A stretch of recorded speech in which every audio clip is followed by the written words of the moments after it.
Hey people, considering my channel is essentially a review channel, so I have to say that there is this show called, like on Netflix, it's called Life After Death with Henry Tyler.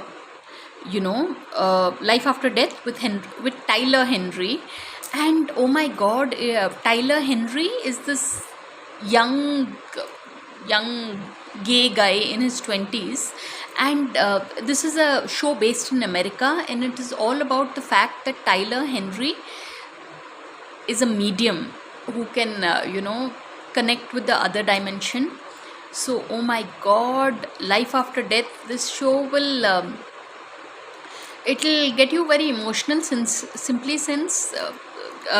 this gentleman is said to have a waiting list of more than, I don't know, like 300,000 people or something, because like the few people, it's just 6 episodes, I think 6 or 8, I think. But the people who've been called on the show, you know Tyler Henry is able to connect with the other dimension and tell us about the last few moments of the people who've come on the show. Their relatives have passed away.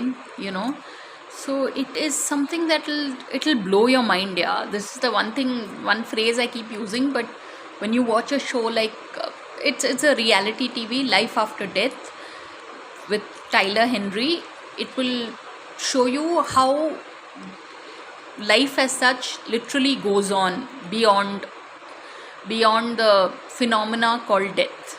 So this is a show on Netflix, and I think everybody should watch it. So on that note, thanks for watching, and please subscribe.